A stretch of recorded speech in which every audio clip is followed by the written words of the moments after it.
Welcome to Haunted History, a podcast where we will be discussing the unusual, the strange, and the unexplained supernatural occurrences around the world. Today, we'll be discussing the local site of the Willard Library in Evansville, Indiana. We're your ghost hosts. I'm Alex. I'm Shauna. So, Alex, do you want to start off? What's up with the Willard Library? Actually, I don't want to talk about it at all. Okay, great. It's not what I'm here to do. Okay. Totally not. What are you here to? Talk about anatomy? No, I don't want to. My brain hurts from that, actually. The Willard Library opened March 28, 1885. It was constructed by Willard Carpenter, who died before seeing the library finished. He left his estate to the library to fund the completion of it. His children resented him for this, and his daughter Louise sued to regain the inheritance, but lost the lawsuit. Yeah, I'd be pretty mad if my dad left our inheritance to a library. I mean, I don't know. I feel like I would fund that, actually. Like, I would kind of help fund that. But maybe it's because I'm a nerd. Yeah, probably. Oof. Shauna out here with the roasts. Hey, you're the one who wanted to start a ghosts podcast. Okay, look, you agreed to it. I so did. Who's the real nerd here? Me. Exactly.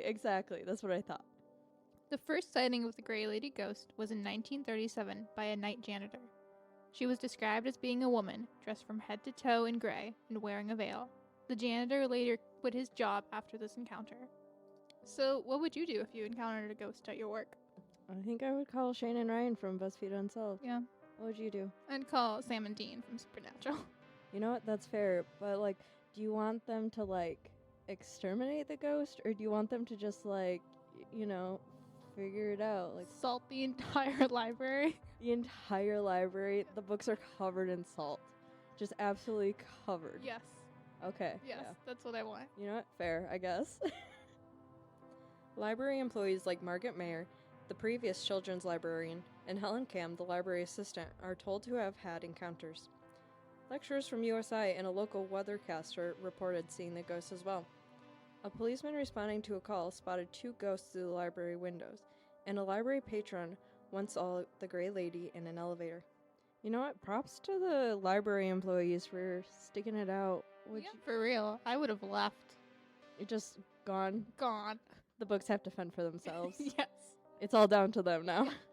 They'll protect it. Honestly, I'm just surprised how many people have said they've had encounters. The one in the elevator would have freaked me out the most. Oh, for sure. An enclosed space. Yeah, exactly. Like, and you just see this, like, specter. What are you supposed to do? Call the fire department? What are they gonna do?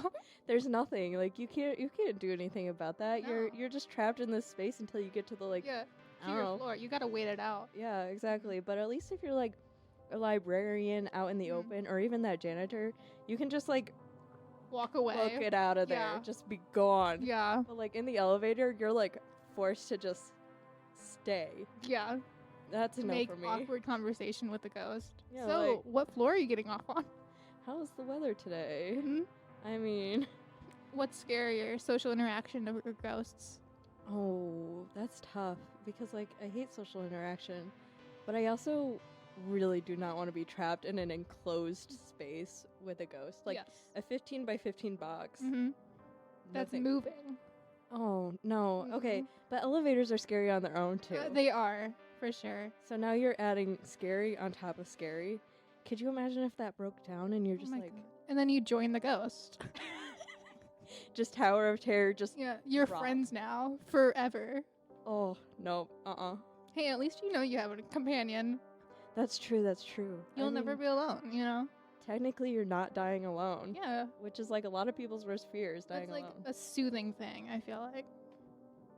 I'm not sure it's, like, soothing to drop in an elevator, but Okay, I mean, well, at least not being alone is Yeah. soothing, yeah. Yes. I can see that. hmm. Okay, fair.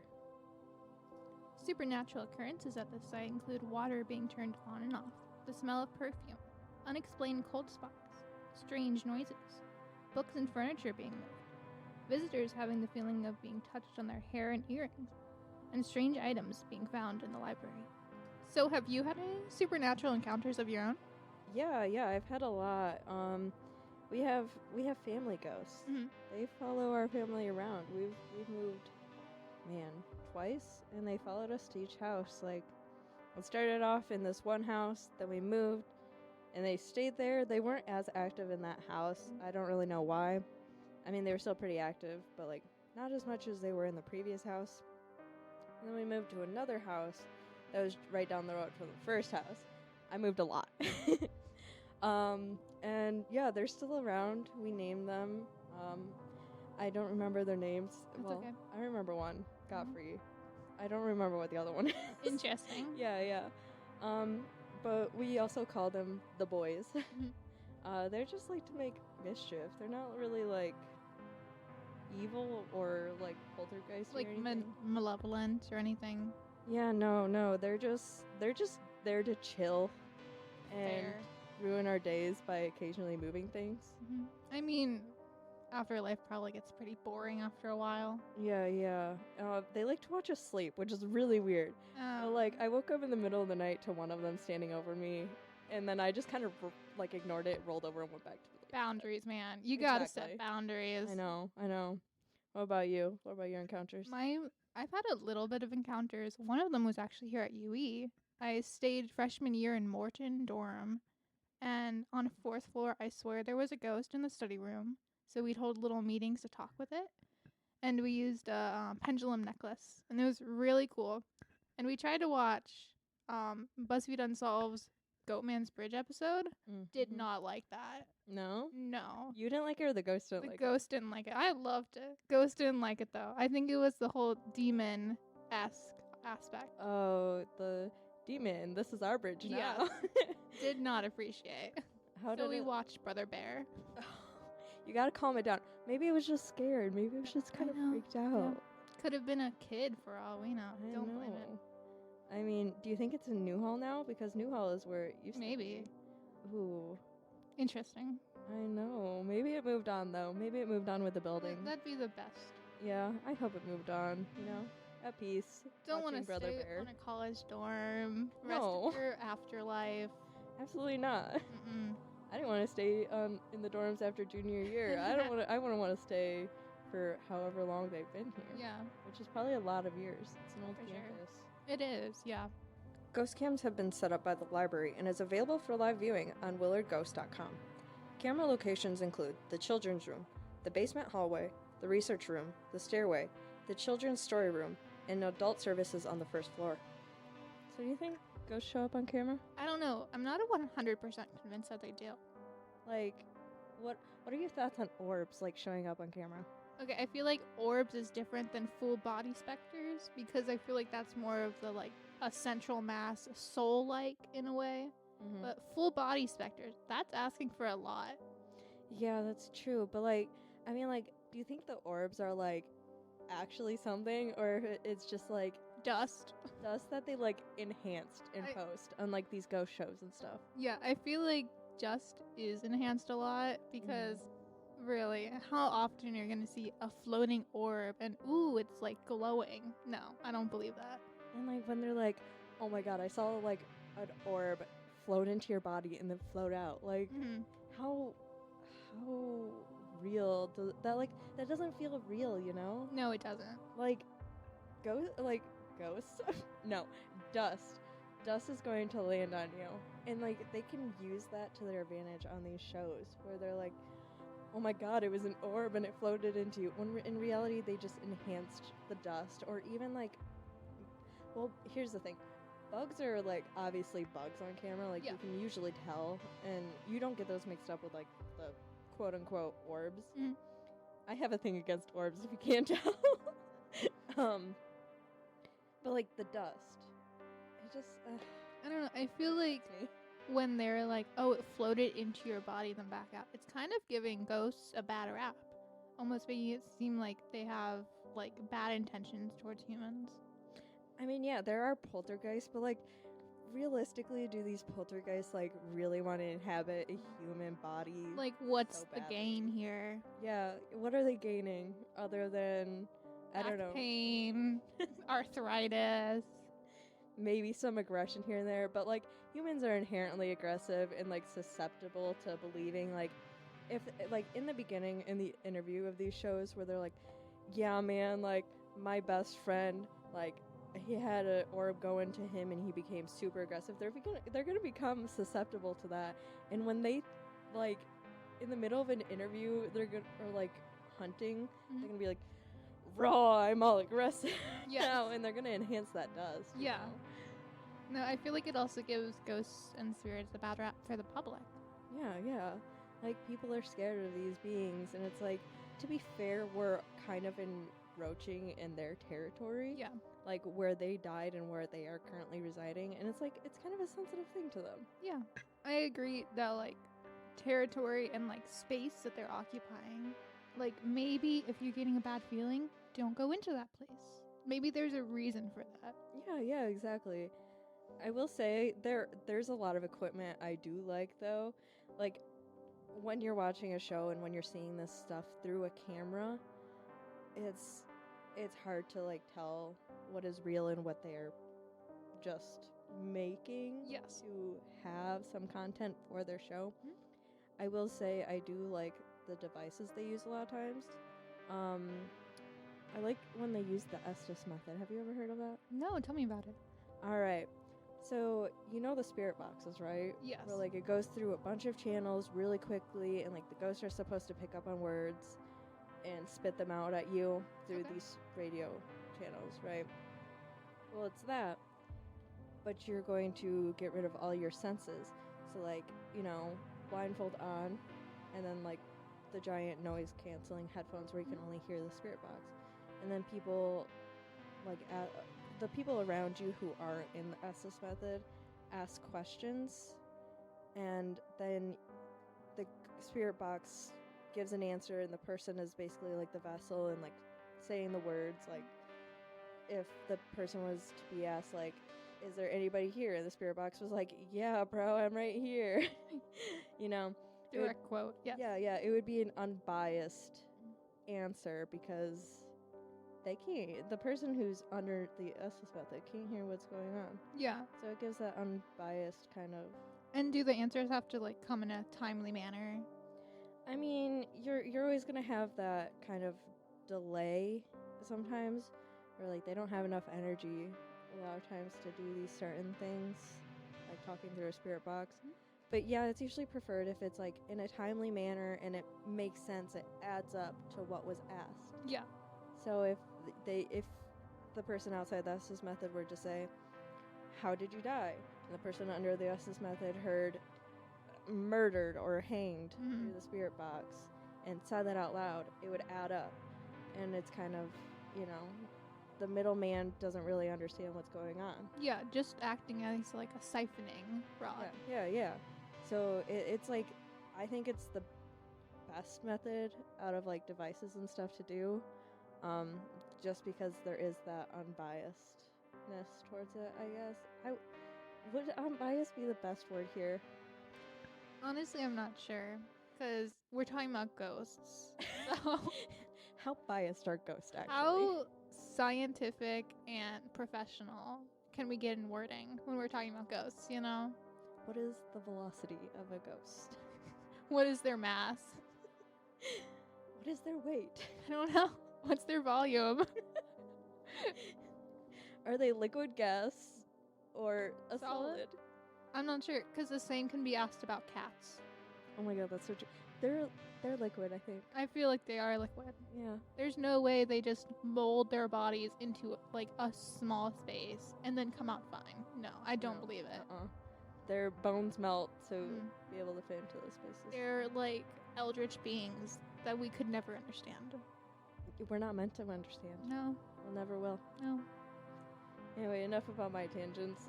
What's like your favorite device or method to use when it comes to, like, ghost hunting, whether it's yourself or, like, on a show? I really like the method of using REM pods. Do you know what a REM pod is? Kind of, for the most part. So it's this box that you place in a stationary area, and basically it has lights and sound. So whenever a presence goes near it, that it picks up, then it'll start going off and, like, alarming. And then it also has temperature gauges. So then if there's, like, a massive jump in temperature, then it'll, like, sound off then too. And that usually tells you when a spirit of some kind is near. And I really like that in shows because I feel like it's more of a visual proof that you're seeing it happen and that you're knowing that they're not being able to mess with that. Yeah, yeah. Speaking of like visual, what's your thought on like the SLS? Honestly, I'm not too sure what that is. Could you explain it? Yeah, so the SLS is, do you remember Kinects? Yes. Like for the TV, and like it scanned you and you can move, and Yeah. the avatar on the TV would follow you. Mhm.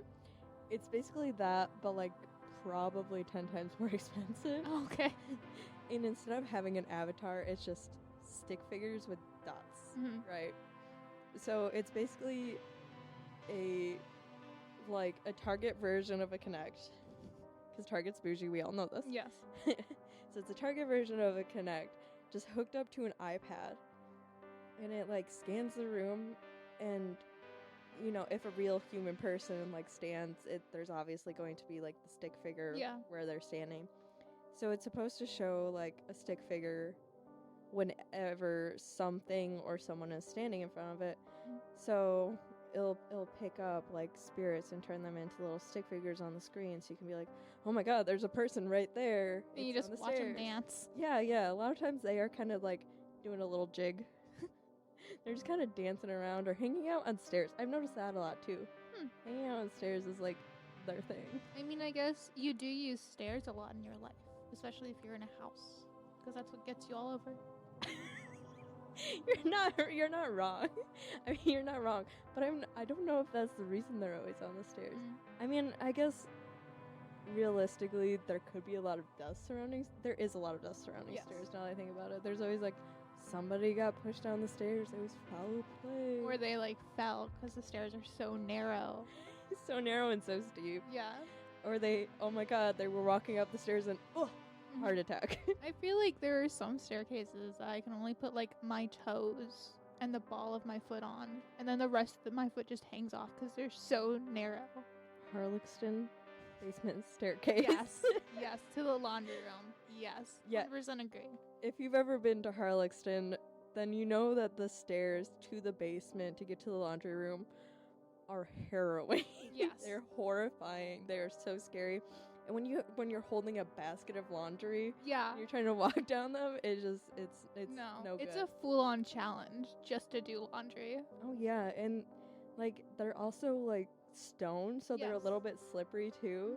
And in the winter, because I was there down there during the fall, and it started turning into winter, and like it went from hot to cold so quickly that there was like condensation in the building. My goodness.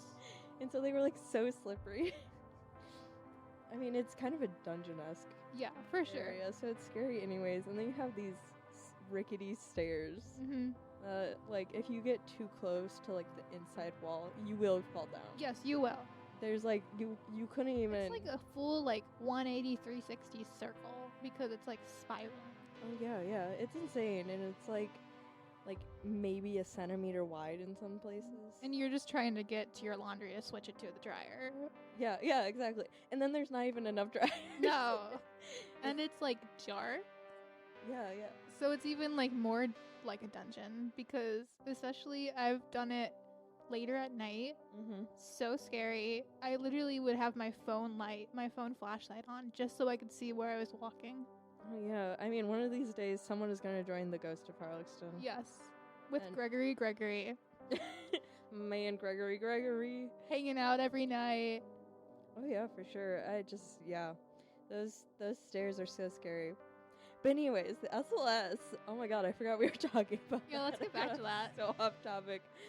But yeah, it's a bougie Kinect with an iPad that supposedly shows where the ghosts are by making them into a stick figure. Interesting. Do you think it works on demons too? I mean, I assume so. I mean, I don't really know how I feel about the whole demons thing. I don't know. I don't know what to think of. I won't put like my opinions out there, but like I don't know how to feel about it. But I mean, if it's we gotta think, how does something pick up a force? Yeah. Like, what are you measuring? Yeah, and even with like the with regular spirits and ghosts, I guess it's kind of like how Mm-hmm. because they don't. This is gonna sound really obvious and weird, but they don't have bones. No. And I feel like the SLS on like real human beings Yes. picks up like bones. Yeah, or like basic limb. Yeah, movement. like actual solid things Yes. there.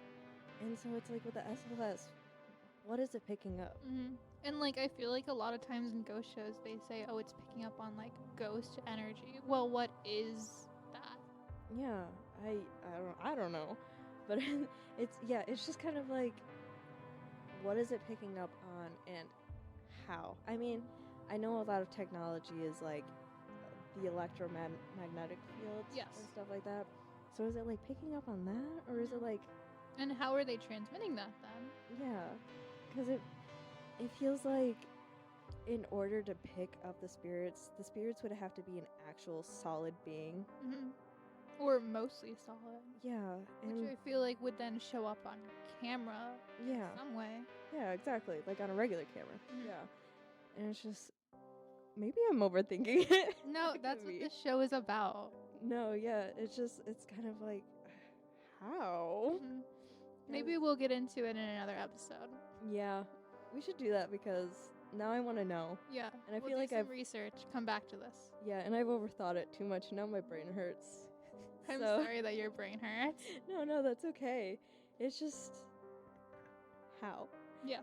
Because like you said, you would think it would pick up on an actual camera too. Mm-hmm. There's just inconsistencies. Yeah, and like people are always like, oh, there was a gust of wind. Mm-hmm. It's a ghost.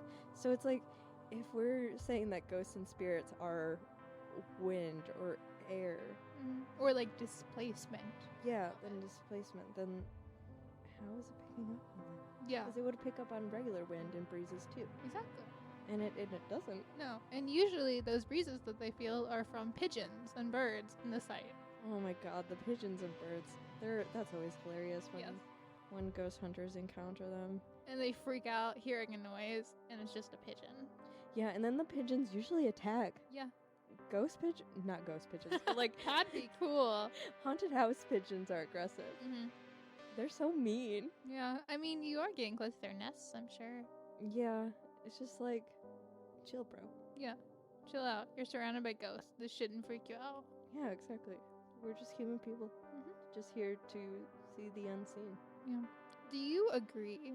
There's this theory that animals, especially like people talk about dogs and cats, can pick up on ghosts and specters. Do you agree with that? I think so. Just because, they don't have the same cones in their eyes as we do. So, I mean, they don't have the same colors that we do. So, yeah, I think they could see things that we can't see. Because, I mean, we're seeing in a full colors, unless you're colorblind, and then I'm sorry for saying that. We can see a whole spectrum of colors. Yeah. And dogs can only see in black and white, right? Like, I'm not making that up in my head. They can only see like certain ones. Yeah. Like, they can see blue or something like that. Yeah. So, we're not seeing our world in black and white. Yeah. Like there. We are seeing a full spectrum. Mm-hmm. So it's like, if spirits are in more of a black and white color spectrum, it makes sense that dogs and cats can see that one we can't. And my cat also likes to stare up in the corner. Yeah. A lot of times, and meow at things that aren't there. So yeah, I trust my cat. Yeah, I would agree that I feel like if that's the argument that you're making, other colors could distract. Yeah. For humans, and we could get like interrupted if we're trying to figure it out. But all the other colors we have to focus on. Yeah, like, have you ever seen that video where these people in white shirts are like passing around a basketball? Yeah. And then like the gorilla appears in the background. Yeah, and then like a lot of people never notice the gorilla. I didn't notice. Really? Yeah. I don't know. Maybe I was like, I knew something was up, so I was like, I was just so focused on that basketball. What can I say? But yeah, it's kind of like that, where we're so focused on all these colors that we're not, like, our brain can't comprehend. Yeah. Seeing other things. And I feel like for the reverse of that, a lot of people can use that as an excuse to say, well, I did see this. Yeah, And, like, yeah. kind of make up things. Mm-hmm. I think, like, when we see things out of the corner of our eye, too, like, spirit-wise, I think, like, because you're so focused when you're, like, staring at it, like, straight ahead, when you see things out of the corner of your eye, it's kind of, like, not as focused, Yes. you know? So it's more, like, noticeable when you see things out of the corner of your eye than if you were staring at head-on. Yeah. And I feel like also your brain, since you're not really picking up everything about it, it's kind of just trying to fill in the blanks. Yeah, exactly. But yeah, it's kind of like if you were driving at night and you see a deer out of the corner of your eye, your brain knows that you saw a deer and that you should slow down. And that makes sense in my head. Yeah, no, it makes sense.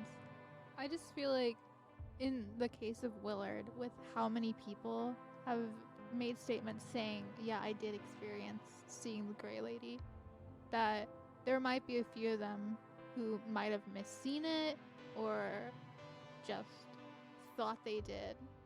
Yeah, and again, it goes back to that susceptibility, where people hear stories and then, I mean, like, we're both believers. Yes. Yeah, but we also got to be a little bit rational here. Mm-hmm.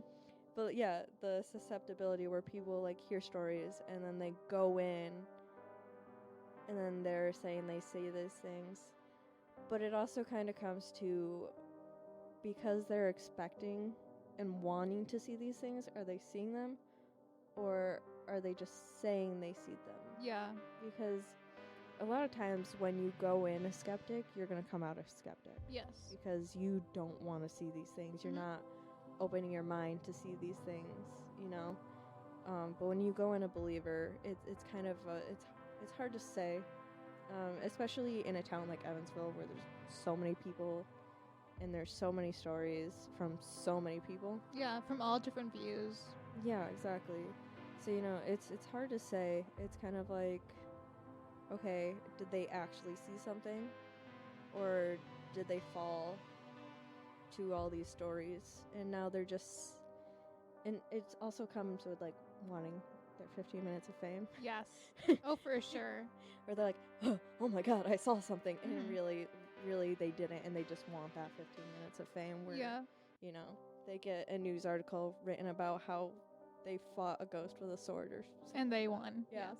Something like that. I feel like also people could be mistaken and they were just, say they felt a cold spot come upon them, and really they just walked under an AC unit. Yeah, that happens a lot. Yeah. Yeah, that's definitely why investigators should go through and debunk or try and debunk things after they happen. That's another thing I really like what investigators do, especially on TV shows and YouTube shows and such, is, after they experience something, they're like, okay, can we recreate this by ourselves? Yeah. Is there an AC on? Is the heat on? Is there a window open? Fan going? Yeah, exactly. So it's definitely, like, I feel like people need to go through the Willard Library and see if they can recreate some of the stories that are floating around about the Gray Lady, and just kind of see, like, okay, how much of this is real and how much of this is a story that came from a tragic background. Yeah. Every year the library sponsors ghost tours in October, with hundreds of people coming out to search for a glimpse of the Gray Lady. So would this be something you're interested in?